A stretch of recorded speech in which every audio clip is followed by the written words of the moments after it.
1.1 second wind. You are listening at famvetv.info. EnroItzal Argon Reyes, the Sword Saint. Known throughout the Ivoran continent as the best swordsman. His prowess with blades was unmatched. He had a streak of 25 years of victory in duels. Drunk with his ability and bored with his superiority, he challenged every swordsman he crossed paths with to a duel, and he won every single one of them. His name seared terror into his opponents and his exploits thrilled his admirers. Kingdoms and nations had sought after his service, but Argon Reyes rejected all of their offers that I do not wish to be tied to any affiliations. These offers are shackles and would cause stagnation to my abilities, the Sword Saint had once said. With this philosophy, he traveled through the whole continent and faced challenges of many and all kinds that he reigned victorious against all of his adversaries, but that was until he met a certain young man that he didn't know the young man, but his instincts told him the young man would give him a duel of his life, and in a way, it was a duel of his life. The young man was no mere swordsman. He was a mage, but he wielded a blade better than Argon himself, in addition to a dark spear. Overwhelmed by his unprecedented sword skills, spear art, and esoteric magecraft, Argon finally faced his first loss ever since he held the title of Sword Saint, and it was also his only loss for the young man who had ended his life immediately.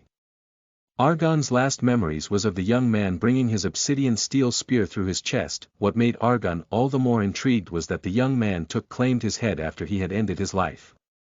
Whether he did it for a trophy or some other reasons, Argon would never know. He had lost and he was dead. This was the end of the infamous Sword Saint known as Argon Reyes. Although it was an untimely end, Argon was content.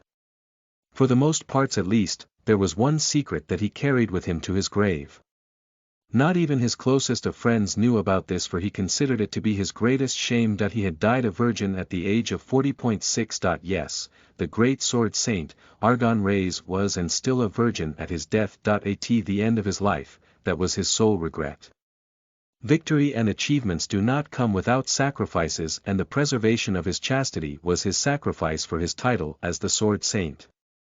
His incessant days of honing his sword art had completely overshadowed his opportunity for any romantic affairs. However, in spite of his regrets, he had never held any affections for all the women or girls he had met throughout his life.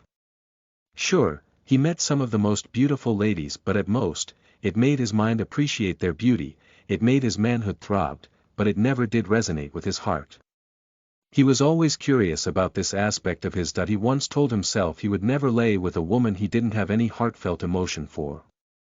But now, he realized it was just an excuse for his own cowardice towards interacting with women that he didn't wish to die a virgin. He wished he wasn't so hesitant. He wished he knew the feel of a girl's soft skin, their supple lips, and their delectable honeypot.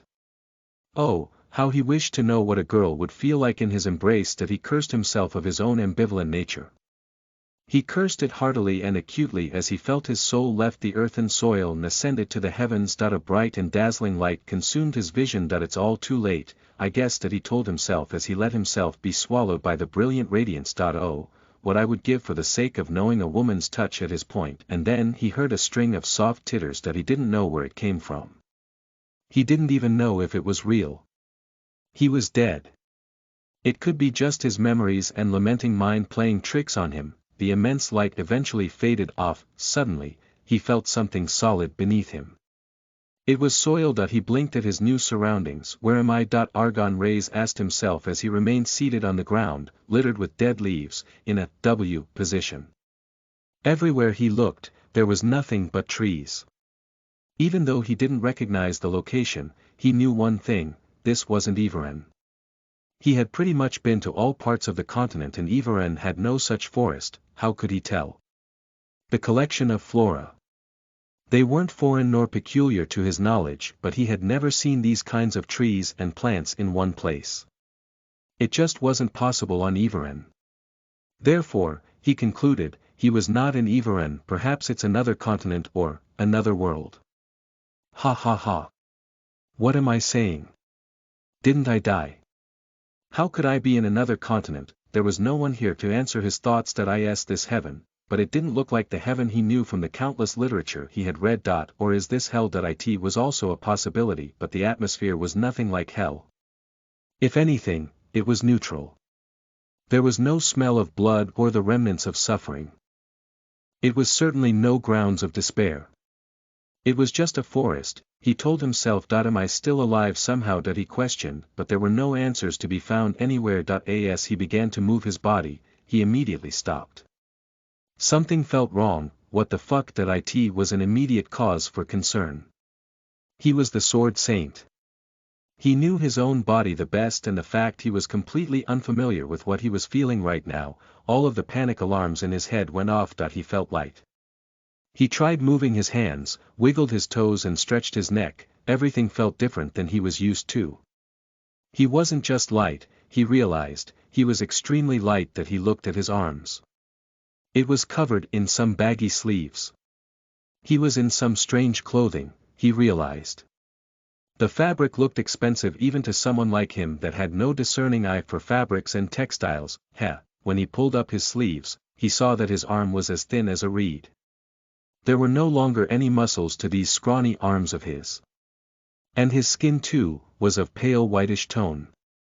His skin was supposed to be tanned, he remembered, and what this itchy feeling I have behind me. He had been feeling some odd irritation to his back ever since he was thrown into this forest by the dazzling lights. As he touched his back to get a feel of this mysterious irritation, his eyes widened. This hair was long, he could feel it with his hand. It reached till his waist. His hair was short before, it didn't even reach his neck. But now, it reached his waist, and his hair was supposed to be dark brown, not white. That wasn't even the worst part. As his hand moved further down below, he felt a strange protrusion just above his rear. It was furry. He traced the furry protrusion with his hand. What is this? The protrusions were only getting wider in his palm as he traced further on. He retracted his hand in a panic. He attempted to stand up, but due to the difference of the weight he was used to, his balance was thrown off. Although, he managed to keep his bearings and prevented himself from falling face first into the ground. Why is my chest so heavy? He asked himself as he looked down to his chest. Something was protruding from his chest. He didn't realize it before since the robe he was wearing was quite baggy.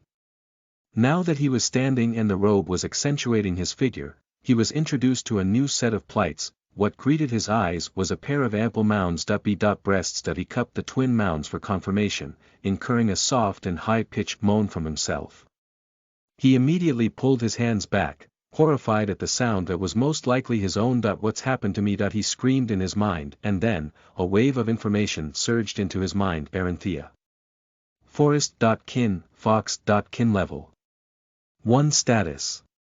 Healthy, alive, might. 5 arcane. 10 finesse. 10 magic arts. Spirit magic LV 1 combat arts. Sword art LV 5 innate skills.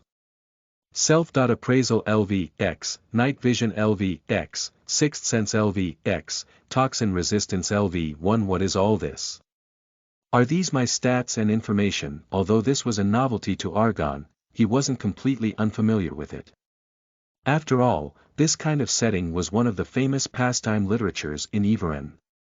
Even the scholars took interest in this concept, and there were numerous discussions of implementing it as a conventional magic into the magecraft system, or at least that was the tale around the campfire. Aranthea, that's my name. And I'm a Fox.kin.as. If it was instinctual, he touched the top of his head. No, sure enough, there was a pair of ears, a pair of fluffy fox ears, and most importantly, his hand crept towards his underbelly. His shoulders trembled as his hand crept closer and closer to his destination, and when his hand arrived at its destination, he hesitated to touch that certain spot, but it was the only for him to know and accept the truth. And so, he went and touched it. He frowned at the empty feel of his hand. No, all of his hope was shattered. It was gone. The signature of a man was gone. Now, it was without doubt what he had become. Thrown into the middle of some unfamiliar forest, with nothing but some sort of robe to cover his body, he had become a girl. And not just any girl, a fox girl. What the fuck? His screams pierced through the trees and as his ears stood straight and his tail wagged uncontrollably.